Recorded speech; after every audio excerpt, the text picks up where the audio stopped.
이게 칼로 죽은 거예요? 목이 졸려 죽은 거예요? 둘 다 흔적이 있어서. 근데 그게 그럴 수가 있나요? 2007년 7월 1일 일요일 새벽 3시경 인천 남동구 남촌동 제2경인고속도로 남동고가 및 도로. 이곳은 평소 교통량도 적고 인적이 드문 한산한 곳이었습니다. 그날 새벽 비가 내리던 어두움 속에서 참혹한 광경이 펼쳐지고 있었습니다.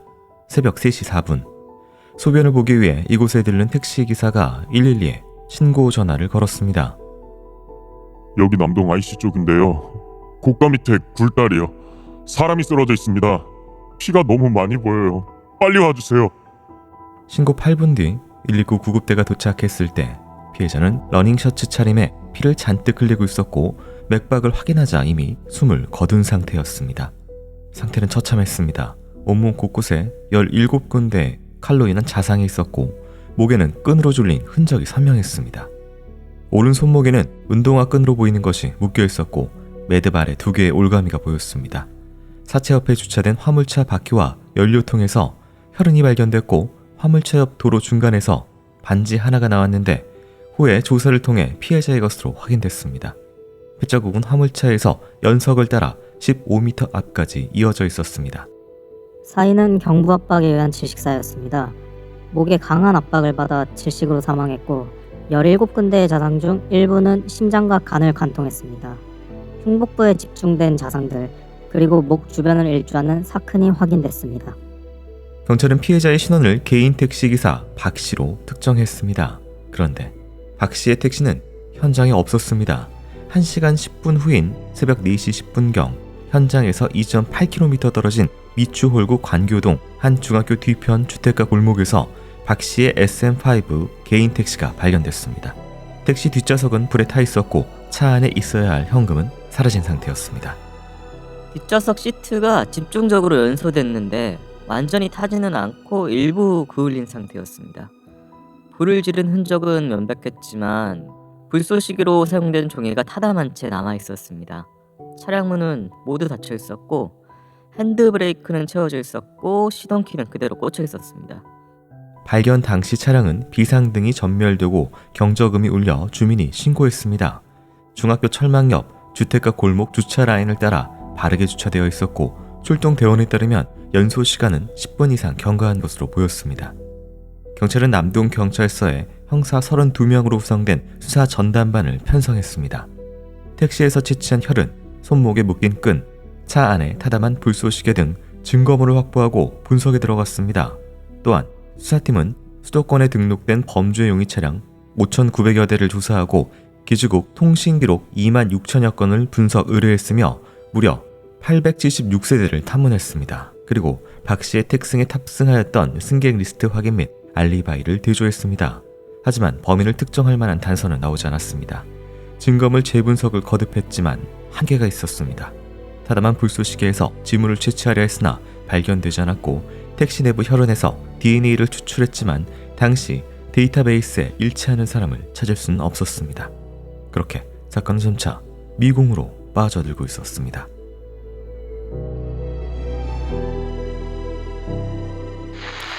안녕하세요. 이것은 크라임. 저는 진행과 연출을 맡고 있는 김PD입니다. 날카롭고 정확한 분석으로 대한민국의 정의를 세우고 계시는 배성훈 프로파일러 모십니다. 예, 안녕하세요. 배선입니다. 반갑습니다. 네, 반갑습니다. 크라임은 내게 꼭 필요한 보험만 남겨주는 보험솔루션 보험장터와 함께합니다. 네, 오늘 준비할 사건은 2007년 인천에서 발생한 사건입니다. 43세의 택시기사 박 씨가 제2경인고속도로 남동고가 밑에서 시신으로 발견됐습니다. 당시에 꽤 많은 상흔들이 남았었는데요. 몸에 나는 상흔들 이런 것들로 뭘 알 수가 있을까요? 이게 지금 들어보시면은 이상할 거예요. 왜 이상하냐면 이게 칼로 죽은 거예요? 목이 졸려 죽은 거예요? 둘 다 흔적이 있어서. 근데 그게 그럴 수가 있나요? 그러니까 말하자면은 목을 졸라 죽였으면 죽였지. 칼로 찔렀으면 찔렀지. 왜 그러느냐? 칼로 찌르는 게 단순히 한두 번 이게 아니라 17개의 자상이 있었어요. 그것도 심장과 간을 관통할 정도. 그리고 흉복부. 근데 이것과 목을 일주하는 사큰이라고 하는 거는 이제 소위 교살이란 말이에요. 네. 제가 왜 이 말씀을 드리냐면 택시 안에서 벌어진 일이냐, 택시 바깥에서 벌어진 일이냐. 네. 그럼 택시 안에서 벌어졌을 경우는 뭐가 우선이고 뭐가 주요한 공격이었느냐, 택시 강도라고 추정을 할 수 있느냐, 이런 것이 지금 분석하는데 깜빡하면은 놓치기 쉬운 거거든요. 네. 자, 일단은 무엇인가 끈, 여기 말하는 이제 뭐 운동화 끈으로 보이는 것으로 공격을 당했어요. 근데 일주를 했어요. 일주라는 게 뭐냐면은 딱 해서 탁 잡아당기는 게 아니라 네. 한 바퀴 돌려갖고 잡아당기는 거예요. 네, 원형으로 사건이 남아 있었다. 예. 네. 이런 형태가 있을 수 있고, 그런데 이런 형태만 있는 게 아니라 오른쪽 손목에 끈이 또 있었고 올가미가 또 있었어요. 네. 이게 뭘 의미하느냐? 범인이 하나인가? 그 이상인가? 아마 범인이 3명 이상이면 보통의 택시 강도는 어려울 거예요. 왜냐하면 공간이 안 나와요. 그러면 이 공간이 안 나온다는 것은 실제로는 범인한테 불리해요. 그래서 보통 택시 강도는 2명이 보통이에요. 그런데 문제는 거기서만 있는 게 아니라 이 혈흔이 바깥으로 나갔어요. 네네. 바깥으로 나간 것도 화물차의 연석과 연결돼서 인 거예요. 그럼 이거는 도대체 언제 거니까 이 정도의 피가 흘릴 정도면은 분명히 2번의 공격이 있었다고 보는 게, 아니면 2번 이상이죠. 이거를 제대로 해석하지 못하면은 결론이 엉망이 될 수 있거든요. 네. 거기다가 반지는 또 뭐야? 반지는 빼다가 떨어뜨린 거야? 누가 뺀 거야? 이거는 뭐냐면 이 범인들과 이 피해자의 상호 어떤 교차되는 힘의 관계가 연결이 되는 거고. 그러니까 반지를 강도 목적이라면 가져갔을 것 같은데 굳이 밖으로 던질 리는 없을 그렇죠. 것 같고. 예. 그런데 만약에 이럴 수는 있죠. 반지를 했는데 딱 봤는데 비싸 보였는데 보니까 아무것도 아니야. 에이. 네. 이랬을 수도 있는 거니까 그런 것도 포함해서, 그리고 불은 왜 질렀어? 그리고 불은 질렀는데 불을 이렇게 어설프게 질렀어. 그러니까 이런 것들이 이게 다 연결이 될 수 있는 거거든요. 네네. 그리고 명확한 건 현금이 없어졌고 전체적으로 봐서는 택시 강도인 건 맞는데 범인의 숫자, 그리고 그 범행의 방법, 그 범행의 방법은 형량과 관련돼 있고, 네. 그리고 이들의 어떤 다른 여죄와도 관련돼 있어서 상당히 많이 주의 깊게 봐야 되는 상황이다. 일단은 뭐 그 운전석에 있는 상태로 그대로 찌르는 경우도 뭐 가끔 있는데 이거 같은 경우에는 사실 뭐 그렇게 보이지는 않고. 왜냐하면 네. 달리는 상태는 아니었던 거예요. 네. 그리고 그 정차한 어느 상태에서 뭔가를 했어요. 저는 그게 목을 감았을 거라고 생각을 하는데 네. 그 부분이 사실은 구분이 돼야 된다는 거예요. 사체가 발견된 장소에서 2.8km 떨어진 곳에 택시가 발견이 됐고 이 택시는 뒷좌석만 불에 타다가 말았다. 네, 이런 상태거든요. 왜 이게 분리가 됐을까요? 그러니까 처음에 이 택시 강도라고 무엇인가를 해서 시신을 거기다 그냥 던져놓은 건지, 그러기에는 여기에 혈흔이 쭉 연결돼 있단 말이에요. 시신 옆으로요? 예. 네. 그러면은 생각해 보세요. 그냥 갖다 버리면 되지. 그렇지 않아요. 문 열고. 자신과의 관계성이 보통 없기 때문에 강도 사건 같은 그렇죠. 경우에 쭉 버리고 그냥 네. 가면 되지. 쓰고 이동했단 말이에요.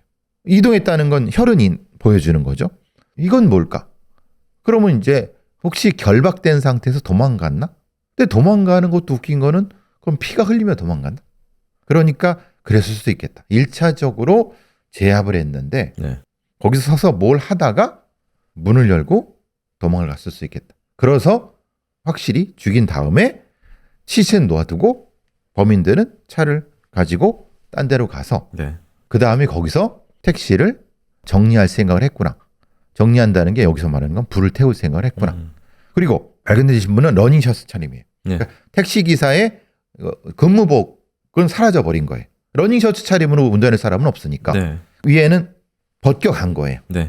정리를 하자면은 지금 이 화물차 옆에 바닥에 낙하혈은 있고 화물차 옆에 이제 아예 혈흔이 묻어 있는 연료통에. 네, 묻어 있는 부분이 있기 때문에 지금 이제 목에 감겨져 있는 줄 그리고 이제 몸에 찔려져 있는 그 자상 같은 걸 분리해서 한 번의 탈주 시도 끝에 다시 한번 이제 칼에 찔린 상태에서 먼저 제압이 됐고 확실하게 끝내기 위해서 이제 목에 일주하는 교살로 경박바 질식사. 그렇게 하기는 그게 조금 애매한 거는 한 번에 한 게 아니라 네. 여기에 좀 간헐적인 게 뭐가 있어요. 네. 그러니까 이제 사큰에 표피 박살도 약간의 좀 약간에 남아있는. 있고 뭐가 네. 있지. 지금 이게 사실은 좀 이 사건에서 좀 모호한 게 그런 거예요. 네. 한 번에 죽인 게 아니라 뭔가 막 이게 있어갖고 사큰이 뜨문 떨어지는 거예요. 네. 어쨌든 몸 싸움이나 어쨌든 그 육체적인 어떤 그 교착 상태가 있었다 정도로. 있었다. 네. 거기다가 지금 이제 일혈점 막 터진 게. 네. 이 부검이는 그래서 질식사라고 한 거예요. 근데 거꾸로 생각해 볼 수 있을 것 같아요. 한 번 목이 꽉 졸려갖고 막 터졌어. 근데 죽은 줄 알았는데 살아났어. 네. 그 다음에 목을 조른 게 아니라 거기서 그냥 칼로 마무리했다. 저는 그렇게 해석해야 된다고 봐요. 이거를 교살이 마지막이라고 보면은 네. 되게 이상한 게 많아요. 택시 안에는 혈흔이 많이 없어요. 보시면 아시겠지만 몇 군데 없어요. 그러면은 그 상태에서 뭔가 해서 제압하고 죽였다고 생각하는 어떤 상황에 뭘 하려고 뭘 훔치고 막 그러려고 그러는데 터져갖고 나왔는데 그때는 조금 덜 찔렸기 때문에 피가 나왔다. 그래서 도망가는 걸 잡아서 거기서 죽이고 옷을 벗긴 다음에 나왔다. 이러면은 충분히 이 지금 상황이 설명이 될 것 같아요.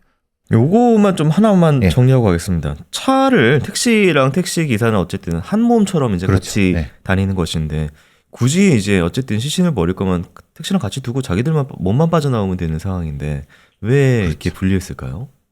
분리한 게 아니라 분리가 된 거죠. 네. 왜냐하면 태울 생각이었으면 네.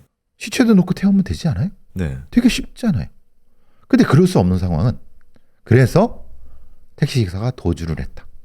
도주한 이유는 죽었다고 생각했는데 살아난 거지. 네. 그래서 도망 나가는 거를 쫓아가서 죽이고 그럼 끌고 와야 되잖아요. 네. 끌고 오기 어렵죠. 왜냐면 시체를 들고 와야 되니까.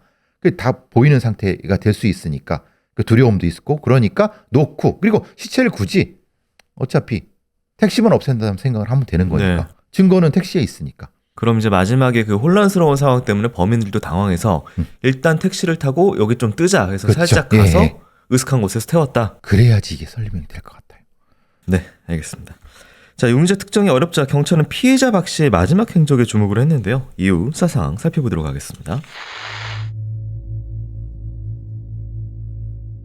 발견 당시 택시에는 많은 혈흔이 있었는데 주로 조수석 뒷자리의 좌석 바닥에 많은 혈액이 떨어져 있었습니다. 그 외에 운전석 의자 등받이, 운전석 문틀, 조수석 뒷문 팔걸이와 잠금고리, 조수석 등받이에서 혈흔이 발견됐습니다. 공격은 차량 뒤쪽에서 벌어진 것일까? 특이한 것이 피해자 흉복부 자창 보면은 좌측에 1, 2, 3, 4, 5, 6번 자창은 모여있고 특히 3, 4, 5, 6번 자창은 아주 근접해 있으며 6번 자창은 칼끝이 피해자의 복부를 채 빠져나오기도 전에 다시 찔렀습니다. 피해자 역시 40대 초반의 육체 노동자였는데 이렇게 찔리는 동안에 반항과 반격을 안 하고 가만히 있었다는 게 이상합니다. 경찰은 피해자 박 씨의 마지막 행적을 역추적하기 시작했습니다. 그리고 사건 전날인 6월 30일 저녁부터 동선을 확인했습니다. 2007년 6월 30일 저녁 7시 30분경 박 씨는 인천 부평구에 위치한 기사식당에서 동료 택시기사와 저녁 식사를 했습니다. 이후 헤어진 동료 기사는 한참 후 박 씨에게 전화를 걸어 어디냐고 물어봤다고 했습니다. 그때가 20시 30분경. 박 씨가 도림동에 거의 왔다. 나이트 쪽으로 간다고 했어요. 목소리는 평소랑 다름없이 밝았습니다. 그게 박 씨와의 마지막 통화였습니다. 경찰은 박 씨 택시의 타코미터 기록을 면밀히 분석했습니다. 타코미터는 택시의 운행 기록을 자동으로 저장하는 장치. 그날 밤 박 씨 택시의 이동 경로가 시간대별로 드러났습니다. 중요한 것은 시신으로 발견된 새벽 3시 직전의 행적들. 7월 1일 새벽 1시 46분 박 씨는 인천 남동구 한 은행 앞에서 승객을 태우고 약 14분 뒤인 새벽 2시에 미추홀구 한 아파트 건너편에서 승객을 하차시켰습니다. 여기까지는 평범한 심야 택시의 운행. 그런데 이후 기록이 심상치 않았습니다. 박 씨는 아파트에서 승객을 하차시킨 후에 30여 분 뒤인 새벽 2시 33분에 새로운 승객을 태웠습니다. 그런데 1분 정도 주행하다가 시동이 꺼졌습니다. 5분 뒤인 새벽 2시 39분 다시 시동을 걸고 8.3km의 거리를 이동했습니다. 이게 굉장히 일반적이지 않은 상황입니다. 새벽 2시 51분 다시 1, 2분 정도 하차하였고 또다시 주행을 하다가 새벽 3시 1분에 다시 시동이 꺼졌고 새벽 3시 22분에는 아예 미터기까지 꺼졌습니다. 무슨 일이 벌어지고 있었던 것일까? 이 타코미터 기록을 토대로 새벽 2시 33분 탑승한 승객이 범인이거나 최소한 마지막 목격자일 가능성이 크다고 봤습니다. 순복음 교회 앞에서 의문의 승객이 타고 1분 후 시동이 꺼진 것은 인천 남동구의 한 세무서 앞 도로였습니다. 5분 뒤 택시는 다시 움직여 8.3km를 이동해 새벽 2시 51분 정차했습니다. 정차 장소는 남동구과 굴다리 및 바로 박 씨의 시신이 발견된 곳이었습니다. 곧 이곳을 떠난 택시는 새벽 3시 다시 마지막으로 정차했습니다. 그리고 1분 뒤 시동이 꺼졌습니다. 이곳은 택시가 불에 탄 채 발견된 중학교 뒤편 주택가였습니다. 택시가 최종적으로 버려진 중학교 인근의 CCTV를 확보했습니다. 학교 벽면에 주차된 택시 부근에는 상점 외부에 CCTV가 설치되어 있었습니다. 거기에 용의자가 포착되어 있었습니다. 2명이었어요. 새벽 3시 5분경 흰색 상의를 입고 모자를 쓴 남성과 등 쪽에 무늬가 그려진 검은색 상의를 입은 남성이 택시가 주차된 지점에서 뛰어가다가 무언가를 주고받는 모습이 포착됐습니다. 1분 뒤 검은 상의 남성이 택시 방향으로 달려가는 모습, 새벽 3시 22분에는 흰색 번호판을 부착한 어두운 색상의 승용차가 택시가 주차된 지점을 지나가는 모습이 찍혔고 곧 근처에서 비상등을 켜고 정차하자 검은 상의 남성이 승용차에서 하차하여 택시 방향으로 뛰어갔습니다. 그리고 5, 6분 뒤 검은 상의 남성이 택시에서 다시 뛰어나오는 모습이 찍혀 있었습니다. 15분 후인 3시 45분에는 검은 상의 남성이 왼팔에 파란색 천을 감싼 채 이동하는 모습이 보였습니다. 파란 천, 그건 숨진 택시기사의 유니폼과 같은 색이었습니다. 그리고 택시 내부의 혈흔 감식 결과 피해자의 혈흔 외에 B형 남성의 혈액 4점이 발견됐습니다.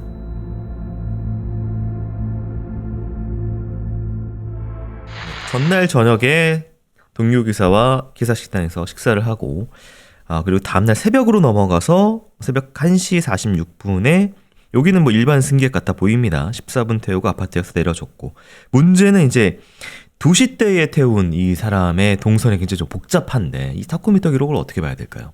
타코미터는 택시의 운행과 이거에 대한 정보를 알려주죠. 그건 함부로 조작할 수가 없고 지금 이 상태에서 조작한다는 것은 의미가 없죠. 중요한 것은 아마 순복음 교회 앞에서 태운 그 누군가가 사실은 범인일 가능성이 높죠. 왜냐하면 1분 만에 시동이 꺼진다는 거잖아요. 네.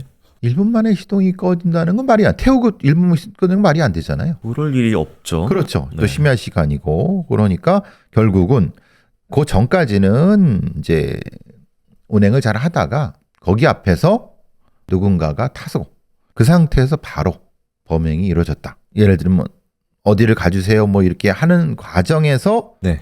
이 택시기사가 제압이 된 것이 아닐까. 그 뒤에 다시 이 범인에 의해서 8.3km가 이동되고 그 이동된 장소가 실제로는 그 남동구 밑에 굴다리다. 시신 발견 장소. 네. 그 연대 북문의 택시 강도 사건과 이 사건이 굉장히 큰 차이가 있는 거는 그 사건은 택시기사가 완전히 제압이 안 됐어요. 네. 제압이 안 되니까 택시기사가 손을 막 발을 막 버둥버둥 해갖고 쳐버렸어요. 기어를. 네. 아래로 툭 치면 어떻게 됩니까? 뒤로 갔다가 더 가면 일단 2단으로 가죠. 네. 그 얘기가 뭐냐면 그래서 툭 나간 거예요. 근데 이거는 그렇게 안 됐어요. 왜 그러느냐? 손에 뭐가 있었어요.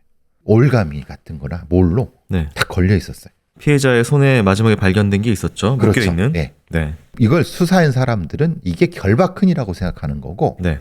택시 강도를 수사해 본 사람들이나 택시 강도에 전문적이거나 뭔가를 한 사람들이면 오른손을 통제하려고 이걸 했을 수 있겠다는 생각을 하는 거예요. 그러니까 바로 묶었다. 묶은 게 아니라 올가미를 이용해서 이렇게 하면 손을 딱 잡아 채는 거예요. 네, 그러니까 묶어 걸었다. 네, 걸고. 네. 걸으면 꼼짝 못 하잖아요. 네. 왜냐면 오른손이 있어야 뭘 해요. 네. 그래서 2명이라는 거예요. 이게 중요한 거는 이게 전문적인 택시 강도 범이냐.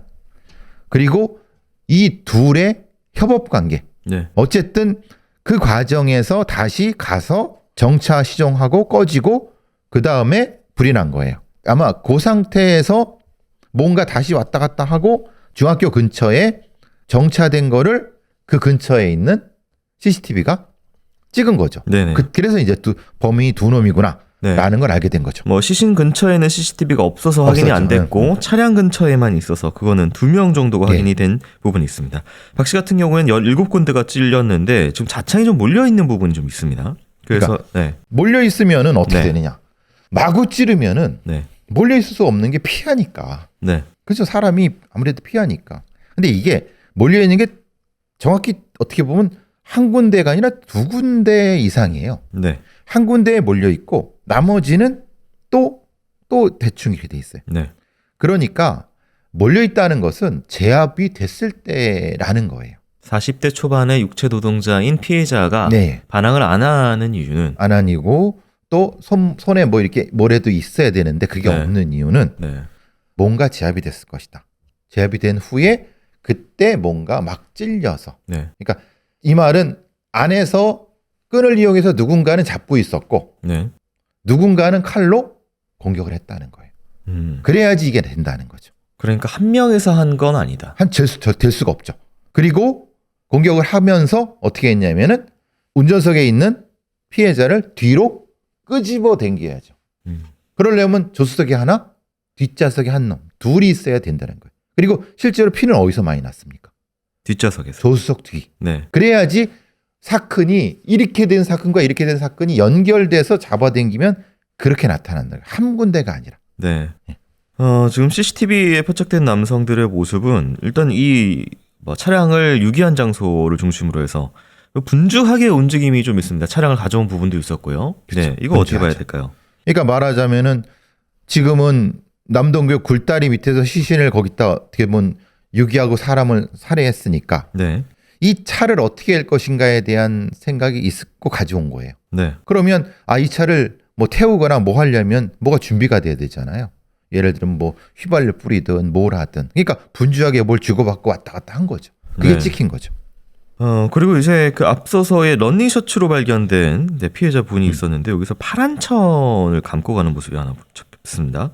파란 천을 네, 감싼 채 네, 왼쪽 팔에 아마 이놈이 그 사람을 그 남동 굴자리 앞에서 죽일 때 네, 몸싸움 같은 게 있었을 것 같아요. 네, 택시 안에 제압을 했지만 도망가니까 네. 피가 막 흐르고 네, 거기서 자 죽이려 할 때 사람이 뿌리치고 그러면 칼이 튕겨져 나가거든요. 네. 그게 자기 팔을 다친 것 같아요. 그러니까 팔을 다쳤으니까 당연히 뭔가 해야 되는데 그 사람의 상의를 가지고 이렇게 지혈 비슷한 걸 한 것 같아요. 느낌상 지금 이제 검은 옷의 남자가 칼도 썼고 그렇죠. 그다음에 왔다 갔다 하고 흰색 옷은 가서 차를 가지고 온 거기 때문에 네. 약간 주범 느낌이 약간 검은 옷이 그런 느낌이 드는데요. 아마 주범이고 칼을 휘둘렀을 가능성이 높고 네, 그러면 끈은 어떻게 했느냐? 네. 끈은 하얀 놈이 뒤에서 했다. 아쉽게도 이제 2007년 당시에는 그 화질이 좋지 않고 이날 또 비가 왔다고 합니다. 그래서 비도 오고 화질도 좋지 않아서 이 결국 특정을 못해요. 차량이나 그쵸. 이 사람들의 얼굴을. 그래서 시간이 좀 흐르게 됩니다. 9년의 시간이 흘렀는데요. 사건은 이제 미제팀으로 이첩이 됩니다.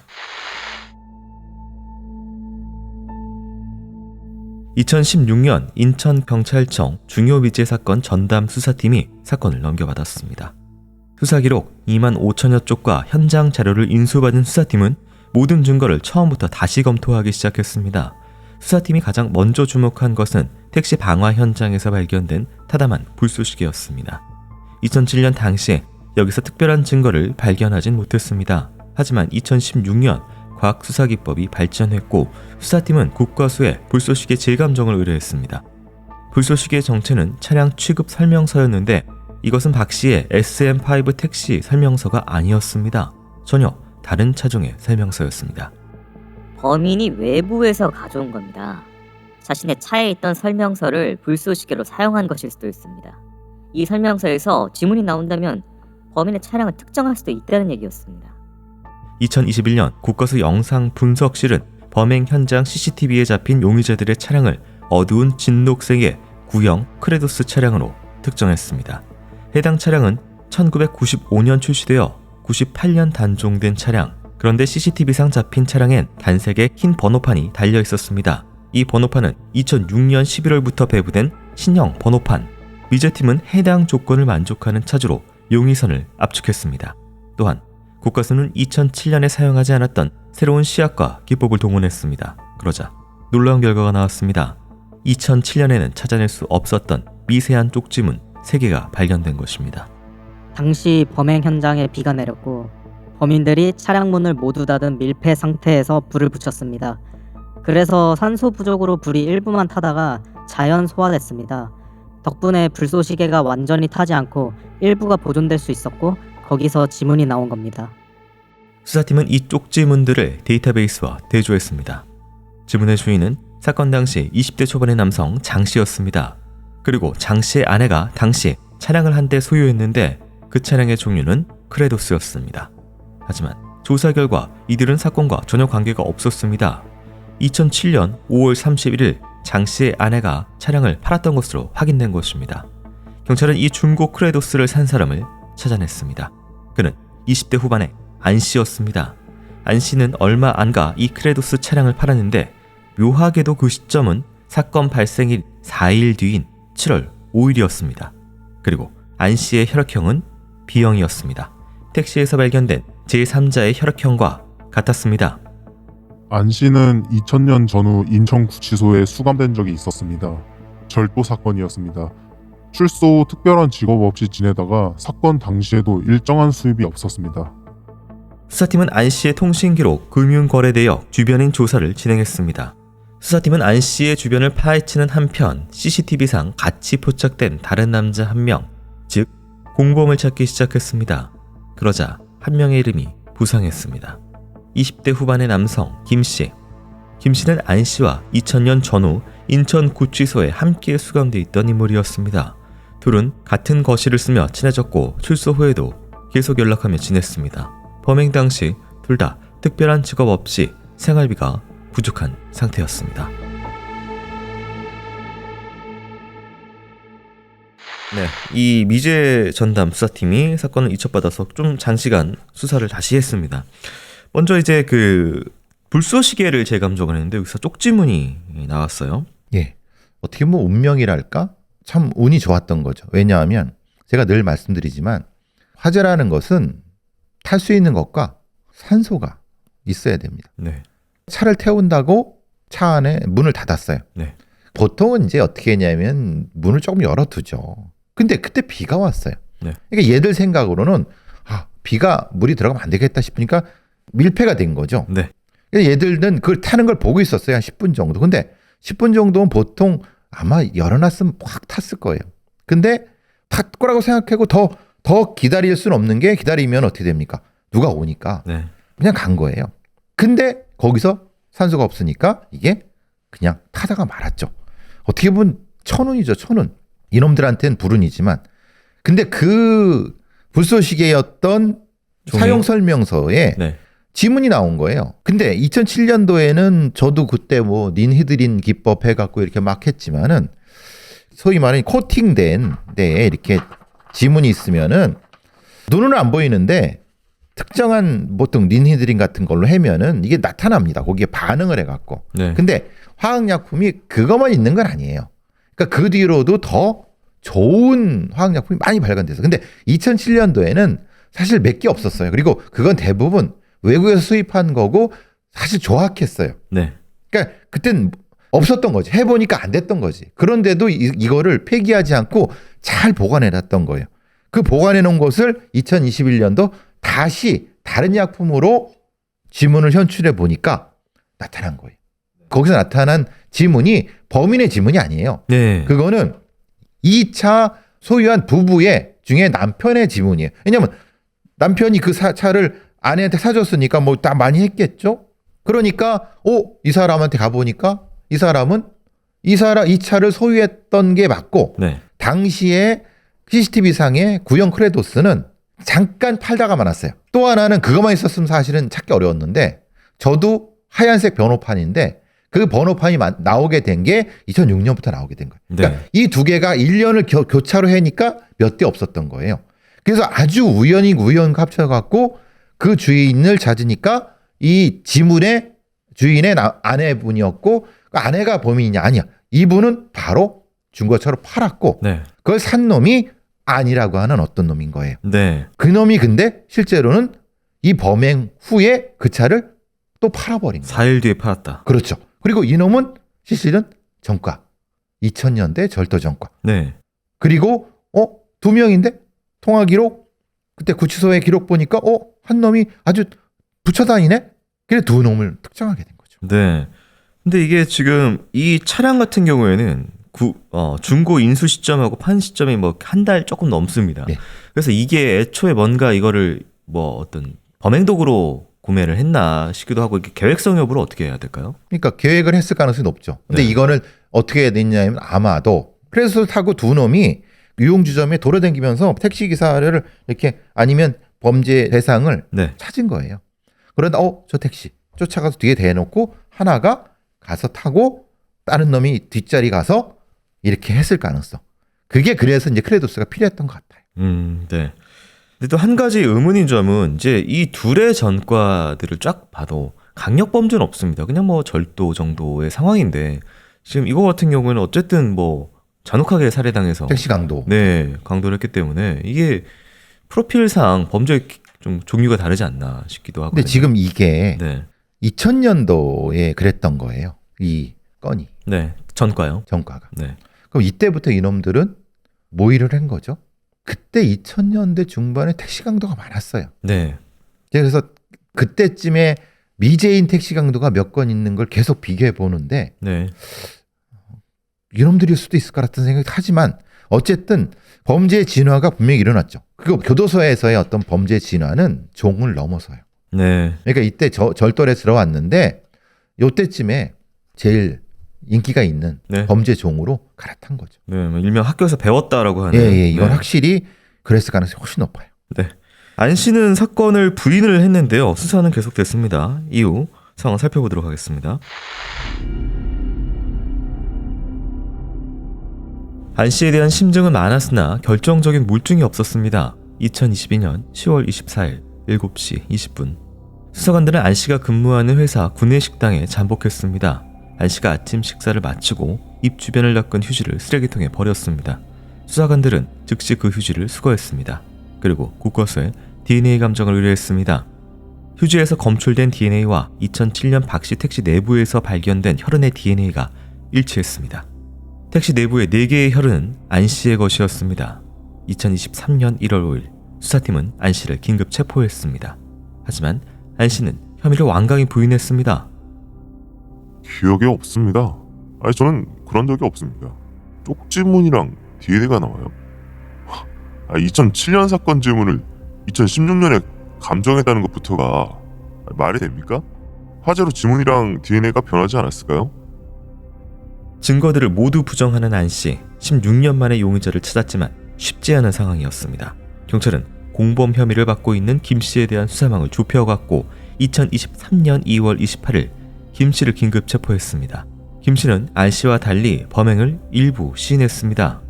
금품을 빼앗을 목적으로 안 씨와 공모했었습니다. 흉기를 미리 준비했고 택시를 탔습니다. 근데 살인은 안 씨가 단독으로 했어요. 저는 택시 안에서 대기만 했습니다. 김 씨의 진술에 따르면 2007년 6월 하순경 둘은 생활비가 부족해지자 택시 강도를 모의했다고 했습니다. 시흥시 잡화점에서 범행 도구를 구입했습니다. 과도, 운동화끈, 성인용 여행가방. 7월 1일 새벽 2시 33분경 인천 미추홀구의 한 교회 앞에서 박씨 택시에 승차했습니다. 남인천 세무서로 가달라고 했습니다. 새벽 2시 34분경 목적지에 도착했고 안 씨가 과도로 박 씨의 목을 겨누며 협박했다고 했습니다. 박 씨의 손목을 운동화끈으로 결박했고 미리 준비한 여행 가방에 강제로 박 씨를 넣었습니다. 제가 택시를 운전했습니다. 인적이 드문 곳을 찾아서 제2경인고속도로 남동고가 밑에까지 갔습니다. 근데 가방에서 박 씨가 삐져나와서 도망치려고 했어요. 김 씨는 살인의 구체적인 실행 행위는 안 씨가 단독으로 했다고 주장했습니다. 자신은 칼로 찌르지도 않았고 목을 조르지도 않았으며 심지어 안 씨가 박 씨를 칼로 찌르는 동안 멀리 따로 떨어져 있었다는 겁니다. 그런데 피해자 흉복부의 여러 자상이 한 지점에 집중됐습니다. 자상 개수 대비 방어창이 너무 적습니다. 또한 목의 사큰을 보면 끈이 90도와 45도 서로 다른 방향으로 당겨졌습니다. 택시 정차 시간 2분 40초 내에 칼로 찌르고 목 조르고 이게 다 가능할까요? 안 씨는 끝까지 혐의를 부인했고 김 씨는 강도는 인정하되 살인은 안 씨 단독이라고 주장했습니다. 검찰은 안 씨와 김 씨를 강도 살인 혐의로 구속 기소했습니다. 과연 16년 만에 밝혀진 진실은 어떤 판단을 받을까?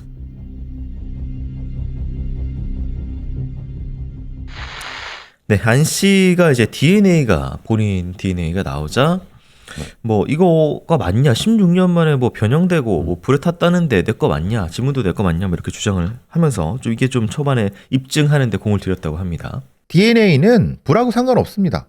예를 들면은 그 택시가 불에 탔다고 하잖아요. 그렇지만 불타다 만 거예요. 그러니까 이제 이 안이란 놈의 DNA 혈흔은 다른 데서 검출한 거예요.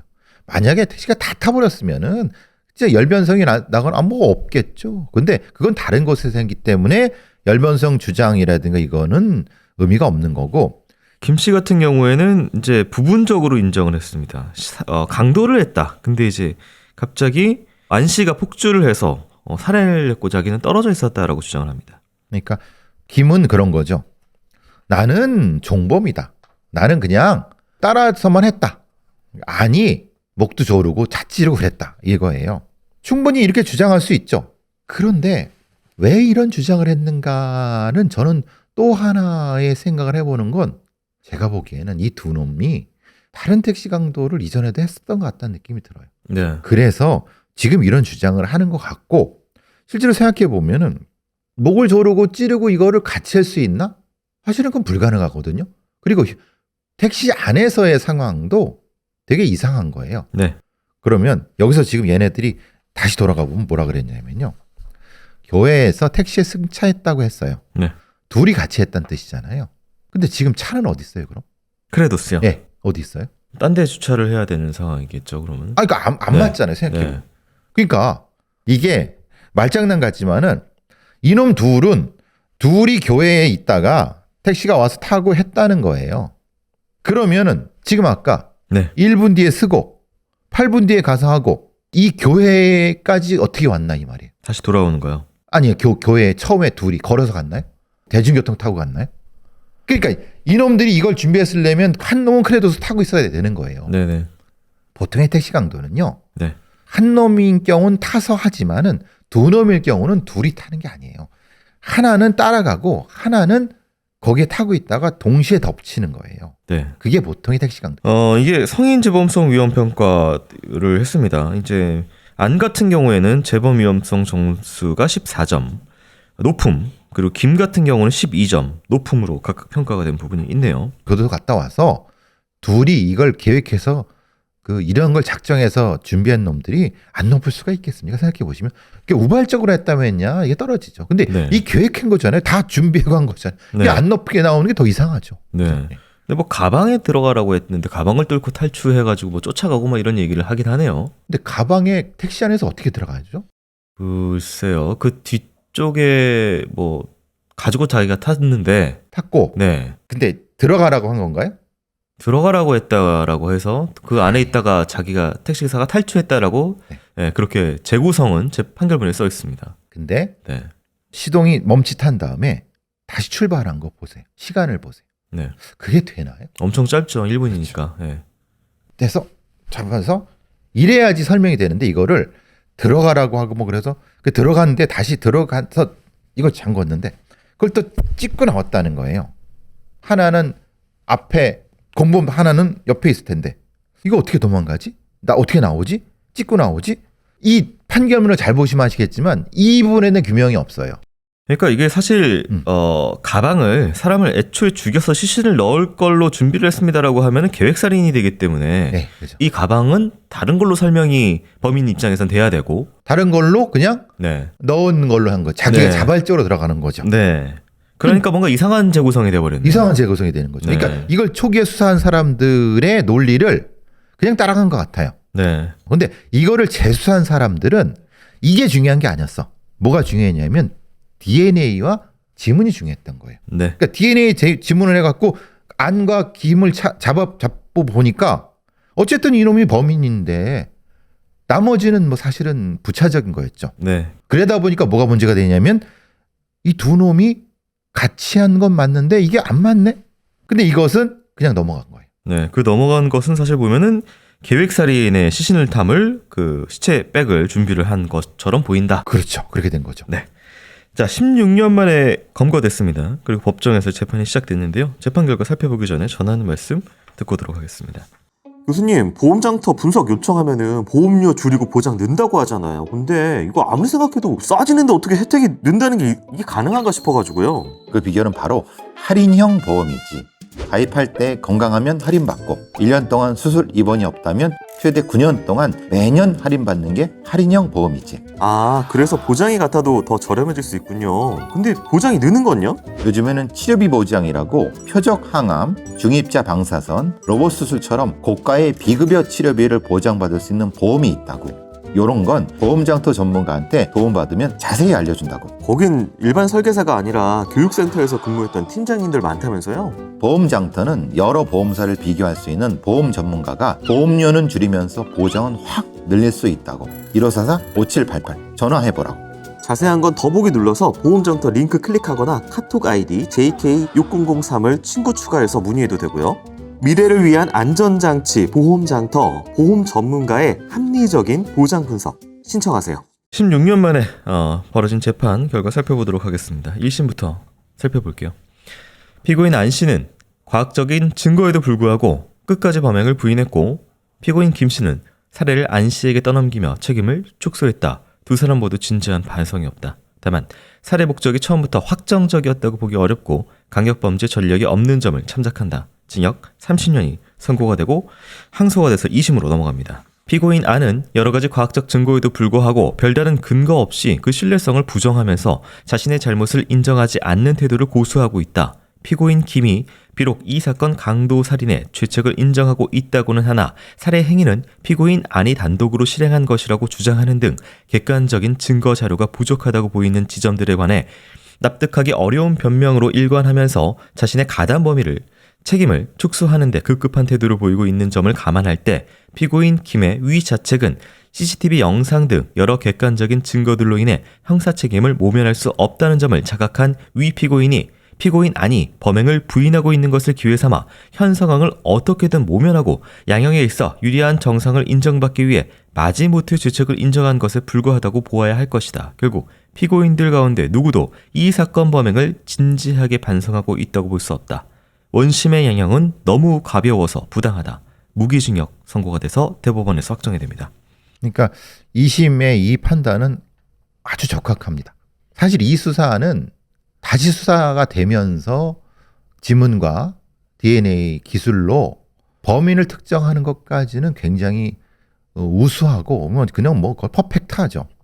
문제는 그 다음이었어요. 이 두 놈이 진술을 하고 받는 과정에서 이 수사하는 애들의 이 부분에 있어서 좀 뭔가 허점을 발견해 갖고 특히 김 같은 경우가 빠져나갈 수 있다 생각해서 그 거짓말로 그냥 자기를 빠져나가려고 아는 뭐 지가 알아서 하고. 네. 근데 아는 사실은 더 빠져나갈 수가 없죠. 아니면 아는 확실히 DNA가 나왔으니까. 그건 뭐냐면 DNA가 나왔다는 건 칼을 휘둘렀다는 거예요. 네. 그러니까 아는 빠져나갈 수 없지만 김은 사실은 빠져나갈 수 있을 것 같다는 생각을 했던 것 같아요.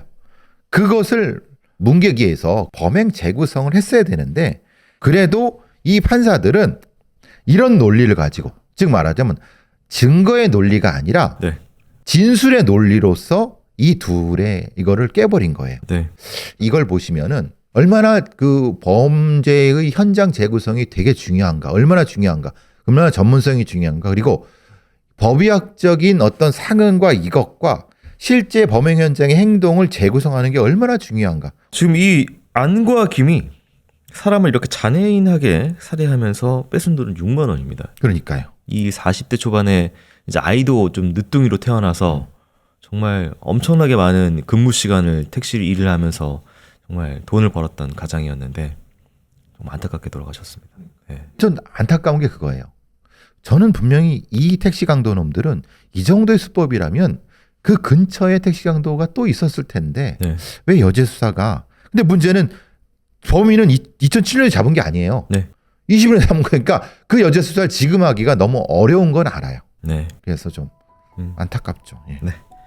자, 돌아가신 고인의 명복을 빌겠습니다. 그래서 오늘도 수고 많으셨습니다. 수고하셨습니다.